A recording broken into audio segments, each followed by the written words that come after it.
한 발 더 들어가는 고품격 시사대담 뉴스 인사 프라임 시작하겠습니다. 매주 월요일 정치권을 향한 따끔한 일침 들어보겠습니다. 김진애 의원과 함께합니다. 안녕하십니까? 네, 안녕하십니까. 드디어 이제 내일입니다. 내일입니다. 예, 내일. 아, 기다리고 기다리던 이제 본투표 날이 왔습니다. 사전 투표율은 34.74%거든요. 한 2% 정도 줄었죠. 이 사전 투표율에 담긴 유권자의 표심 어떻게 해석하면 좋을까요? 첫날에 일단은 네. 굉장히 높았잖아요. 둘째 날이 좀 낮아졌는데 여러 가지 이유가 있을 거예요. 일단은 너무너무 기다렸던 사람은 첫날 다 합니다. 저처럼 6시에 가서 저도 첫날 합니다. 했습니다. 예.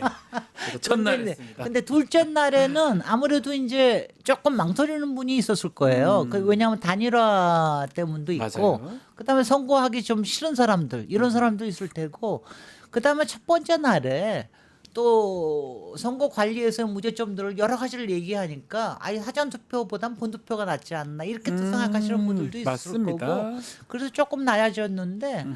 솔직히 영남에는 너무 낮으니까 조금 속상하긴 하죠. 대구가 너무 낮아요. 10몇 %, 20%가 채 안 되니까. 25입니다. 25. 글쎄요. 예. 그러니까는 이거는 그러니까 심정은 이해 가나. 음흠.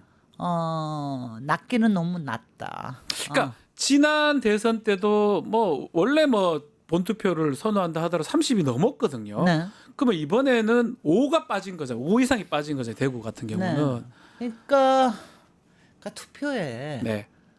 투표 아니고도 기댈 때가 있으신 모양이지 뭐. 호남이나 이런 쪽에서는 네. 투표만이 오직 내 권리고 내가 행사할 수 있는 권한이다라고 하는 이른바 민주주의에 대한 생각이 워낙 강하시고요. 네. 대구 쪽이나 영남 쪽에서는 아마 그런 간절함이 조금 덜하다는 표시 아니겠습니까? 앞으로 좀 달라져야 되겠습니다. 달라져야 됩니다. 그리고 그쪽에서는 또 솔직히 부정선거 사전투표에 대한 거부감이 좀 많이 형성이 돼 있는 건 사실이니까는요. 네. 지금 사전 투표 관련해서 부실 관리 상황이 많이 연출이 되고 있거든요. 네. 선관위원장도 사과를 했었고요. 이게 대선이 끝나면 나중에 손을 좀 봐야 될 것 같기도 하고요. 그렇지만 일단은 이제 예. 저는 뭐 하여튼 있을 수 있는 관리라고 특히 이제 왜 미리 나눠주고 바깥에 그러니까요. 투표장 밖에 나가게 하는 법이 어디 있습니까? 그러면 안 되죠. 나가면 안 아무리 왜냐하면 그러니까 훈련을 제대로 안 했다는 거고요. 답답합니다, 진짜. 근데 이제 그런 아이. 거는 생길 수 있는 일인데 요번에 좀 이상한 실제로 부정선거를 꾀하는 시도 같은 게 많이 나왔잖아요. 네. 대치동에서 일어났던 그럼 부정선거죠, 대리투표. 뭐, 대리투표는. 그거는 정확하게 사유투표 잘못된 부정선거입니다. 거죠. 예. 그리고 이제 그 바깥에서 약간 위협하는 거 있잖아요.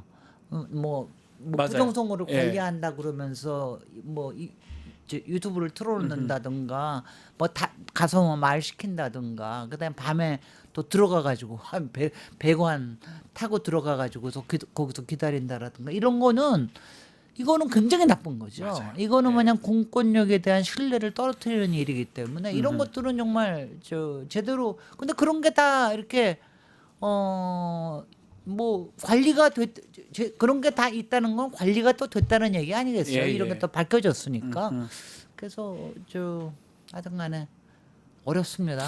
본투표에는 뭐 저런 일이 없어야 될 것 같아요. 정말. 제가 보기에는 아마 네. 굉장히 일종의 옐로 카드를 받은 거 아니에요? 네, 그러니까 그런 건 맞습니다. 없을 것 같은데 사유 투표 같은 거 이렇게 방해하고 이러는 거는 그런 거는 굉장히 엄하게 다스려야 된다고 봅니다. 맞습니다. 네. 자, 그리고 유시민 작가의 설란영 여사 발언에 대해서 지금 국민의힘 공세가 계속되고 있고 이재명 후보는 뭐 부적절한 말에 선을 긋긴 그었습니다. 이 공방은 어떻게 봐야 됩니까? 아니 왜 그걸 먼저 질문을 하십니까? 네. 리방 얘기는 아니요. 리박스쿨은 다음에 일단 좀, 유시민 예. 작가님의 네. 이 지식인으로서 네. 또 셀럽으로서의 정치적 영향력, 사회적 영향력이 워낙 크다라는 건 알겠는데 일단 유시민 작가는 일단 대선 후보도 아니고요. 민주당 사람도 아니에요. 선대위에 속해 있는 것도 아니고요. 맞습니다. 민주당 사람도 아닙니다. 아니고. 정치를 또 은퇴하신 지 상당히 오래돼 있는데 네. 왜 그렇게 주목을 하느냐 뭐 그 속셈이 좀 보이고요. 그다음에 내용에 대해서도 여러 가지 저도 이렇게 봤는데 네, 저도 봤습니다. 저도 봤습니다만은 그러니까 오해가 있는 부분이 있어요. 그러니까 제정신이 아니라는 표현. 그거에 대한 정확하게 사과를 했는데 네. 솔직히 요새 최근에 유시민 작가가 나와서 얘기하니까 그러니까 특히 비상계엄 이후에 내란 이후에 네. 제정신이 아니라고 얘기하는 표현을 너무 자주 쓰더라고요. 아니 제정신이면 정말 내란을 일으켰겠습니까? 그러니까요. 그러니까 그게 어쩌다가 나온 것 같은데 저는 이렇게 봤습니다. 뭐 제가 평소에 아는 유시민 작가가 학벌이라든가 특히 여성이라든가 이런 비하에 이런 생각은 전혀 없는 분이고요. 그런 걸 써본 적이 없는 사람이에요, 거의. 네. 그리고 예. 특히 뭐 노무현 대통령을 그렇게 그러니까 머리 좋으면 너무 좋아하는 네. 분이고요.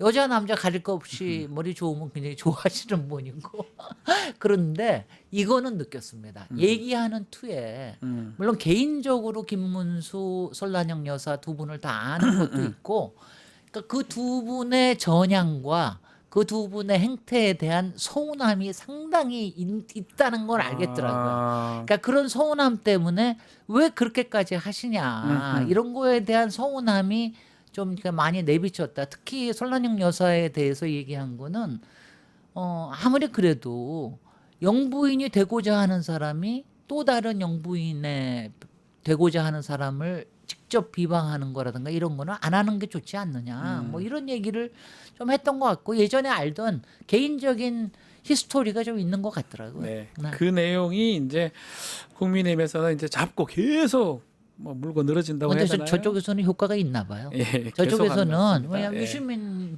유시민을 자꾸 늘어주면 글쎄 이재명은 그동안 너무나 물고 늘어졌기 때문에 네. 뭐 효과가 좀 덜했는지 아니 왜냐하면 저쪽에서는 유세 때마다 이재명 대통령 모시고 대한민국 잘 지키겠다고 막 얘기하고 그러잖아요. 실수인지 뭐 몰라도 안철수, 한기호, 뭐 손학규까지 다 그렇게 얘기를 했습니다. 아니 그만큼 예. 이재명 트라우마가 굉장히 깊다는 얘기고 얼만큼 이재명 대통령을 상정하고 있는 게 아닌가 이런 생각이 들 정도로 그런 실수가 잦더라고요. 그러다 보니까 유시민 작가한테 계속 이렇게 돌린 것 같은데 그 상황에서 지금 리박스쿨 논란이 지금 커지고 있어요. 이게 진짜죠? 경찰 지금 수사를 한다고 하고 있는데 네. 김문수 후보나 국민의힘은 관련성 없다고 얘기하는데 무슨 영상이 벌써 찍혔어요.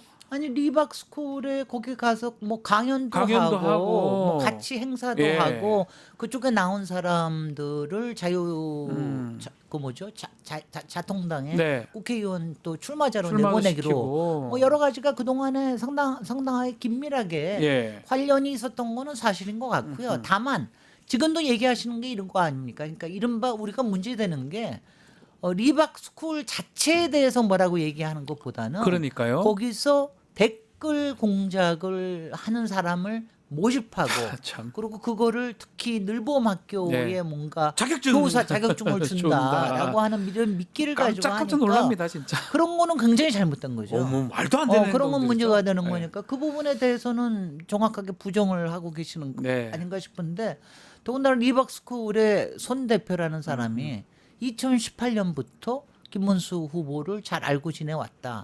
또 우리가 무슨 일을 하고 있는지 잘 알고 계시다. 네. 이런 얘기를 했기 때문에 그리고 영상 자료나 이런 것들이 관련성을 알게 되죠. 그 댓글 공작까지는 모르겠으나 상당하게 그쪽을 이렇게 결집시키는 그런 조직적인 역할을 해왔다는 건 알고 계시지 않았나 이런 생각이 듭니다. 그래서 이번에 해야 될 게 리박스쿨에 돈줄이 어디냐. 그거 지금 중요해요. 정말 그다음에- 정부인지. 그다음에 정말 그 늘봄에 여러 가지 그 정보에 관련되는 이거에 상당하게 좀 끈앞풀이 있는 건지 이거를 찾아내야 된다고 싶습니다. 실제로 상당히 큰 이슈인데 내일이 대선이다 보니까 이슈를 가져가는 거는 이제 얼마 안 되지만 선거 끝나고도 이거는 굉장히 매우 큰 거고요. 나쁘고 매우 중요한 거 저는 솔직히 아닙니까? 이번에 왜냐하면 이런 게 정통 이슈거든요. 네. 그 지난 주일에 쓸데없이 예. 그 이준석 후보의 이런 막말 네. 정말 저도 뭐 아직까지 더러운 기분을 떨쳐내기가 어려운데 네. 그런 거 가지고서는 우리가 얘기할 때가 아니거든요. 대선인데 근데 지금 이런 거 같은 거는 이거는 정치 공작에 관련된 거 이런 건 정통 이슈죠. 그러니까 이거를 문제가 되죠. 이번에 뉴스타파가 상당히 큰 일을 잘한 것 했습니다. 같아요. 네. 근데 실제로 이렇게 뭐 댓글 조작은 한 거고 그거 하기 위해서 자격증 부여하고 자금은 어디에 왔고 이런 것들이 이제 문제되는데 김문수 후보나 국민의힘에서는 하긴 해줄 건 하긴 하고 댓글장 안 했, 그 모른다 이렇게 나가야 되는 거 아닙니까? 그냥 무조건 아닌 것처럼 지금 계속 얘기하는 것 같거든요. 하루밖에 그냥. 안 남았거든요. 그래서 그렇군요. 검증이 안 하루밖에 안 되니까. 나. 검증이 안 되니까. 근데 지금 아. 어저께 교육부에서도 그렇고 네. 경찰에서도 굉장히 재빨리 움직여가지고 그동안 늘봄 학교하고의 관련성이라든가 이런 것들은 금방 찾아내서 네. 사람들이 일단 의심. 그리고 이게요.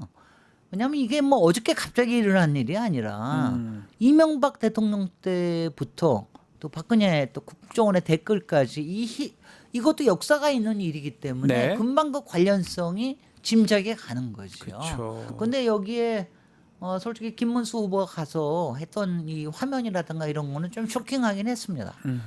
그러니까요. 그리고 이게 너무 뿌리가 깊은 것 같아요. 특히 늘봄 학교는 초등학교에 아, 저거는 진짜 학부모들이 보면 놀랄 일입니다. 제가요 손녀가 이제 초등학교 막 들어가게 그러니까요. 생겼습니다. 이 근데 늘봄학교 가면 그러니까 신경이 쓰이는 거예요. 아니 정말 다 관련성이 있잖아요. 딴 데는 몰라, 딴 데도 그러면 안 되지만 우리 아이들한테 이걸 하면 안 되잖아요. 그리고 특히 저 일하는 엄마들, 네. 엄마들은 늘봄 학교에 안 보낼래 안 보낼 수가 없거든요. 한가위에. 그러니까 거기서 이런 얘기를 듣고 온다. 그리고 지금 가가지고 무슨 꼭 나와서 춤추고 이러는 게 북한 애들 하는 거하고 너무 비슷하게 네. 하잖아요. 그러니까 그런 거는 이거는 문제입니다. 이런 게 극우 파시즘의 뿌리가 되는 거거든요. 근데 이거를 마치 히틀러의 유겐트처럼 어린 나이부터 이런 걸 주입시킨다. 이거는 굉장한 문제죠. 진짜 문제고 네. 선거 끝나고도 이거는 다 밝혀내고. 그리고 윤석열 대통령은 예. 또 왜 이렇게 거기 열심히 가셨대? 네. 자, 윤석열 대통령 얘기 좀 시절에. 해보겠습니다. 네. 윤석열이 뭐 거기도 갔지만 또 메시지를 냈습니다. 김문수 지지한다고. 거기다가 박근혜 전 대통령도 선문시장에 또 나왔더라고요. 어떻게 봐야 됩니까? 윤석열은 아마 자폭한 거기 때문에 네. 굉장히 놀랄 거예요. 그러니까 그렇게 했기 때문에 이번에 국힘에서 이제 더 이상 가까이 오지 마라. 그리고 우리는 뭐 탄핵 반대했던 것도 당론을 취소한다라는 소리까지 나오니까 이 기회 잘 됐다. 그래서 이제 끊으려고 그러는 것 같은데 끊는다고 끊어질지는 모르겠습니다만은 솔직히 박근혜 그러니까 탄핵당한 두 전직이 같은 날에 그게 왜 저래요, 갑자기? 왜 같은 날에 그러는 겁니까? 근데 저는요. 이 박근혜 씨가 서문시장에 나타난 거는 솔직히는 뭐 저 김문수 후보를 지원하기 위한 것보다는 그 옆에 있는 유영아 국회의원을 지원하기 위해서 나온 게 아닌가 하는 실제로 그런 유영아 생각이. 의원하고 같이 나왔습니다. 아니 혹시 예. 뭐 내년에 대구시장 나오려고 그러나 뭐 하려고 그러나 대구 왜냐면 저는요 저렇게 저기 하는 게 대구에 대한 저렇게 마치 봉건 영주식의 저런 존재감을 보이는 게 아무리 탄핵을 당했다 하더라도 전직 대통령으로서의 품위는 아니라고 생각이 됩니다. 만약 정말 정치적인 메시지를 내고 싶으면 예. 정말 제대로 정치적인 메시지를 내면 되는 거죠. 근데 지금 이게 계엄을 하고 이렇게 된 이런 부분에서 이렇게 해야 되나? 굉장히 좀 저는 좀 왜냐하면은 그래도 한때 저 대통령이었던 사람의 예. 행위로서는 그렇게 당당하지 못하다는 생각이 듭니다. 근데 저렇게 윤석열이나 박근혜 저렇게 행동하는 게 네. 표에 도움이 되는 겁니까? 저는 도움 될 거라고 생각해요. 왜냐하면 보수층의 그쪽에 결집이 결집하는 데는 당연히 도움 된다고 생각을 하죠. 그리고 결집이 되지 않는다 그러고 아니 근데 솔직히 윤석열에는 결집 안 돼요. 왜냐하면 결집의 효과라는 게 더 이상 없어요. 네. 근데 박근혜 쪽은 박근혜 대구에, 그쪽은 대구에. 결집이 돼요. 왜냐하면 그쪽에서는 찍으러 나가기 싫어.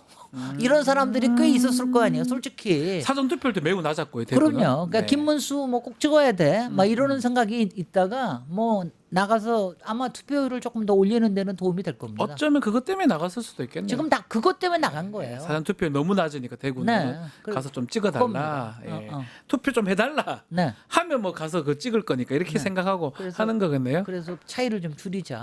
뭐 이런 생각 얘기들을 하는 거죠. 알겠습니다. 자, 이준석 의원 얘기도 좀 해보겠습니다. 야 5당이 징계안을 국회 윤리위 제출했는데 이준석은 자꾸 자기 제명하려고 하는 거다 반발하던데 이건 어떻게 자기가 봐야 한 짓은 됩니까? 아는 모양이죠. 네. 제명이 아니라 징계안 아닙니까? 징계안. 징계하는 네 단계가 있는데 네. 뭐 사과부터 해가지고 뭐 여러 가지가 있는데 그 징계의 제일 마지막 단계가 제명인 건 제명이죠. 사실이에요. 예. 그러니까 이제 이걸 부풀려서 그렇게 하는 건데 이것도 이준석도 똑같은 일을 하는 거예요. 네. 나를 살려다오.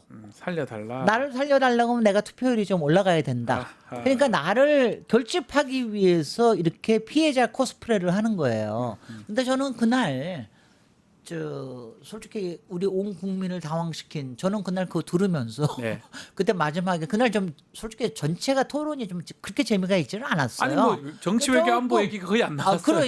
그러니까 이제 이렇게 좀 하고서 들어놓 있다가 네. 그 소리 듣는 순간 벌떡 저도 마찬가지입니다. 벌떡 일어나. 이거 깜짝 뭐야? 놀랐습니다. 깜짝 놀랐어요. 그런데 예. 그렇게 저는 그 말을 했던 것도 본인의 지지자들을 결집시키기 위해서 한 거고 그 이후에 사과인 듯 사과 아닌 계속해서 뭐 당원들한테만 하고 지금도 나가서 피해자 코스프레 하고 이렇게 하는 거는 결집시키는 거죠. 그러니까 왜냐하면 그 솔직히 펜코든 네. 준천지든 네. 이 사람들이 젊은 사람들이 키보드 워리어지 잘 안 나가거든요. 그렇죠. 근데 이렇게 봐서 잘 안 될 것 같아. 그러면 투표장에 잘 안 나가거든요. 마찬가지로 그러니까 이렇게 얘기하는 것도 네, 투표장에 본인의 나가서. 지지자들이 좀 투표해달라. 투표해달라 그 뜻이죠. 아. 그리고 그렇게 해가지고 좀 올라가야 뭐 이제 솔직히 단일화는 물론 내일 아침까지 6시 전까지 기회가 있지만 그게 안 된다 그러면 적어도 투표율이 좀 잘 나와야 될 거 아니겠어요? 그러니까 지금 메시지도 보니까 본인한테 줘서 조금이라도 더 달라는 거 10% 그렇죠. 15% 이거는 이런 것 본인도 같아요. 알 거예요. 네. 중도 쪽에서 자기한테 올라 그러던 사람 또는 보수 쪽에서도 미래에 좀 투표하려고 그러는 사람들이 이제 네. 자기한테 안 온다는 안 거 올 알거든요. 것이다. 거기 들으니까 그래도 자기를 지지하는 이 유권자들이 좀 더 많이 나와주기를 바라는 이거 아니 그리고 이제 그 다음 자락을 까는 거죠. 피해자 코스프레 하면서 네. 나 국회에서라도 마이크 좀 있어야 되겠어요. 안 그러면 이제요 이준석 지금은 후보니까 네. 내일까지는 봐줍니다. 한 며칠만 더 봐주겠지만 그 다음에는 마이크 안 줘야 돼요. 네. 방송에서 아니 방송에서 삐 처리되는 연예인들 계속 나올 수 있습니까? 못 나오죠. 딱 잘리는 거죠. 아니 박지원이 만약 그랬다 당장 잘리는 거죠. 네, 못 딴 나오죠. 방송에서도 안 씁니다. 네, 못 쓰죠. 마찬가지인데 정치인이 그렇게 다 하면 안 돼. 그러면은 앞으로 마이크를 주면 안 되거든요. 지금은 후보니까. 지금 후보니까 네. 내일까지 네.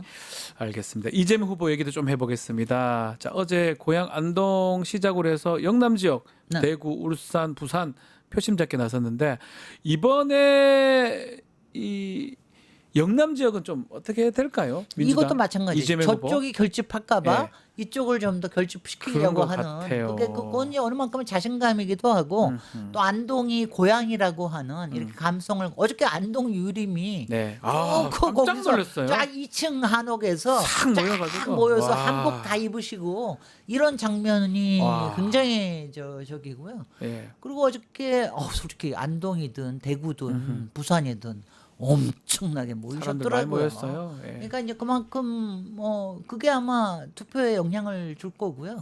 어저께는 어저께 감동적인 장면도 있었어요.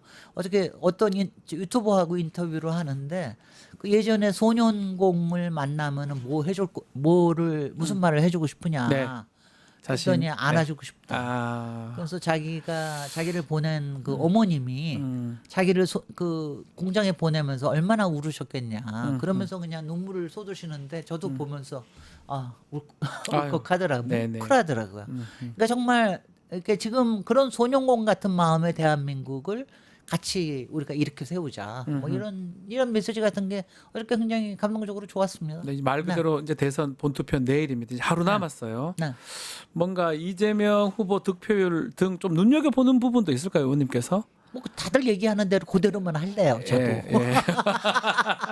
5자를 넘을 것이냐. 5를 넘을 것이냐. 그다음에 김문수는 4를 사. 넘을 것이냐. 이준석은 그다음에 10. 이준석은 10. 근데 그거는 이제 예. 이준석은 저는 반토막 날 거라고 보고요. 반토막이다. 반토막 마지막까지 한 반토막이고 아마 김문수는 40 플러스 마이너스일 겁니다. 아. 40점 얼마든가 39점 얼마든가 아하. 저는 그럴 거라고 생각해요. 야. 그러고 나면은 이쪽은 50 플러스가 될 50 플러스 가능성이 알파죠? 들이 상당히 있는데 저의 목표는 정확합니다. 뭐죠? 51.6만 넘어다오. 51.6만 넘어라. 지난번 박근혜 득표율. 득표율이 51.6이었거든요. 그러니까 그거를 좀 넘으면은 일단은 안심한데 이왕이면 좀 많았으면 좋겠는 게 좋겠다. 예.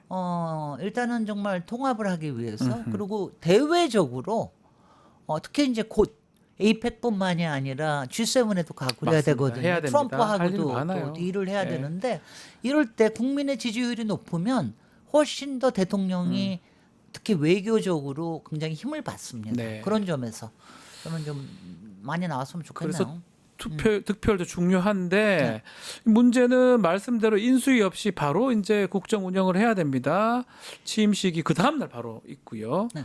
첫 과제가 뭘까요? 새 대통령. 첫까지는 일단 취임식 해야 되고요. 예. 아니 뭐 지금 그다음에- 내각도 꾸려야 되잖아요. 총리 아니 뽑고. 내각은 이제 네. 조금 뭐 뭐 완전히 꾸려주는데 한두 달 걸릴 네. 거기 때문에 일단 총리부터 저기를 하고 그리고 뭐 할 텐데 저는 일단은 첫 번째는 일단 통합의 메시지. 그다음에 두 번째는 실제로 지금 경제의 문제가 가장 크기 때문에 경제에 대한 TF를 이제 구성해서 내는 거. 네. 그다음 세 번째가 외교에 대해서 메시지를 내는 거. 이거는 이제 굉장히 당장 닥친 문제이기 때문에 외교까지. 그거를 해놓고요. 그다음에 사실 지금 초기로서는 중요한 거는 사실 둘아니까요. 비서실장과 네. 경호처장. 경호처장. 어떻게 바꿀 수 바로 바꿀 수 있지 않나요? 바로 바꿉니다. 바로 바꿔야 될것 같은데. 그거는 이미 다 짜여져 있을 거예요. 네. 그래서 비서실장이 누가 되느냐. 정진석 사실은 각하이죠? 이제 네. 왜냐하면 비서실장이 사실은 내각을 꾸리고 운운하는 것도 상당히 역할을 할 거기 때문에 네. 총리나 이런 거는 약간 또 그럴 거예요. 약간은 또 볼 겁니다. 약간 또 민심을 좀 봐야 되잖아요. 그래서 이제 그거는 좀 볼 텐데 지금은 이제 이른바 섀도우 캐비넷에 대한 안들은 양쪽이 다 가지고 있을 거예요. 그러니까요. 김문수 쪽도 예, 그렇고 마찬가지로 가지고 있을 테고 그거 가지고 이제 뭐 이제 여러 가지 토스를 해보겠죠. 그 뭐 너무 급하게 굴 필요는 없을 것 같아요. 총리, 저는. 비서실장, 경호처장. 그러니까 그 다음에는 이제 차관들. 차관은 일제히 갈아야죠. 차관 다 바꿔야 된다. 차관은 예. 다 갈아놓고 일하면서 예. 그 다음에 이제 장관 청문회가 또 청문회 필요하니까. 필요하고 하니까 네. 그렇게 해야죠. 말씀대로 이재명 후보가 뭐 된다면 통합을 또 강조하고 있는 그런 상황인데 내란 수사가 보복 정치는 아니다. 정치 보복 아니다라고 언급을 하더라고요. 구별이 가능합니까? 통합, 정치 당연하죠. 보복. 야, 그러니까 요거에. 이건 뭐냐면은 보복이라는 거하고 정의하고는 구분을 해야 된다. 네. 그리고 특히 지난주에 우리가 지금 이거 나타났잖아요. CCTV에서 이른바 한덕수 이상은 야, 이게 뭡니까? 최상목 이런 사람들이 본인들이 진술한 거하고 아니 다른 거가 나타났잖아요. 다 거짓말. 거기다가 윤석열의 비화폰이 지금 다 포렌식이 돼가지고 나타난 네. 거 보면은 일부러 증거 인멸하고 이런 거 있잖아요. 그러니까 네. 지금 말대로 지금 정부의 상당 부분 그다음에 아마 국힘에서도 도와주는 사람이 있을지도 모르겠다. 네. 그다음에 여러 요직 근처에 암약하는 사람이 있고 그다음에 이번에 리박스쿨에서 나타난 것처럼 바깥에서도 이거를 또 받쳐주는 이런 뿌리가 있을 수 있다. 그러니까 이거를 하려고 그러면은 내란 특검 해야 됩니다. 해야 된다. 그러니까 지금 이제 내란 특검을 내란 특검 그다음에 김건희 특검 뭐 최성병 특검 뭐 삼부 특검 너무 많아요. 한 뭐 대여섯 개로는 예. 해야 될 것 같은데 그거를 그 중에서도 내란 특검은 꼭 해야죠. 꼭 해야 된다. 꼭 내란 해야죠. 특검. 이거 제대로 조사가 안 된 것 같다는 게 다 드러나고 있잖아요 지금. 그러니까 그거 안 되고 있으니까 그러니까는 지금 윤석열이 그대로 바깥으로 돌아다니고 있는 것도 바로 그런 것들 아니겠습니까? 그러니까 꼭 필요하죠. 반드시 필요하다. 네. 이 대선 이후에 이 국민의힘이 어떻게 될지도 관심이 모아지는데 이 국민의힘을 비롯한 보수 세력 어떤 한 말씀 주시면 좋을 것 같아요. 근데 별로 아무도 관심 없는 것 같은데 보니까 당분간은 그렇게 관심 있지 않을 거예요. 네. 왜냐하면 만약 이번에 단일화가 내일 아침까지도 됐으면은 조금 그 다음에 이제 관심이 좀 더 생길 텐데. 단일화요? 그다음 여기서 지금요 일단은요 국힘 쪽에는 일단은 인물들이 너무 없어졌어요. 김문수의 미래에 대한 기대가 별로 없고 네. 만약 낙선이 되고 나면은 그러고 난 다음에는 솔직히 이준석도 이번에 너무나 바닥을 좀 친 것 같고 아마 유일하게 남은 게 홍준표, 한동훈은요? 한동훈. 네. 한동훈도 마지막엔 사라져 버렸죠. 네, 없어졌어요. 그러니까 그런데 지금 그다음에 친윤들 이런 쪽이 지금 그러니까 누구도 주도권을 갖지 못하고 주도권이라고 하는 건 명분도 실리도 갖고 있지 못한 상태에서 굉장히 혼선이 올 겁니다. 근데 그렇게 혼선이 오면서 또 다시 뭉칠 거예요. 뭉치긴 모아도. 할 것이다. 뭘로 뭉치냐? 예. 여태까지는 반 이재명이었잖아요. 이제부터는 무슨 뭐 독재? 뭐 운운하는 거 가지고 이거 가지고 무슨 탄압이다 운운하는 거 가지고 할 텐데 네. 그거는 정확하게 그거는 저는 뭐 이재명 정부가 나타난다면 정부의 역할일 뿐만이 아니라 민주당의 역할이기도 합니다. 사실 민주당이 잘해야 돼요. 민주당 잘해야 된다. 민주당은 지금 여태까지 너무 잘해 왔는데 이거는 이재명의 리더십 가지고 잘한 거잖아요. 네. 그런데 이제 여기도 새로 전당대회 해야 되고 그러니까 뭐냐면 항상 이제 호흡 조절을 해야 되고 네. 그다음에 만약 여당이 된다라고 하면은 여당에 대한 국민의 기대라고 하는 거는 또 야당일 때하고는 다르거든요. 다르죠. 예. 그러니까 이제 그 부분에 굉장히 조심해야 될 거라는 생각을 합니다. 어쩌면 민주당이 이제 정말 오히려. 잘해야 된다. 정말 잘해야 됩니다. 왜냐하면 법안 만들어서 올리고 또 막 뭐가 잘못되면 또 가장 눈에 띄는 게 또 민주당이 지금 눈에 왜냐하면요, 띄겠네요. 네. 저도 뭐 뼈 아픈 게 네. 그때 노무현 대통령이 탄핵에서 돌아오셨을 때 그때 열린 우리당이 잘 못했거든요. 다수석은 확보를 했는데, 했는데 참. 그러면서 계속해서 리더십이 붕괴되고 이랬는데 네. 이번에는 그런 일이 있어서는 안 되죠. 절대 안 될 네네. 것이다.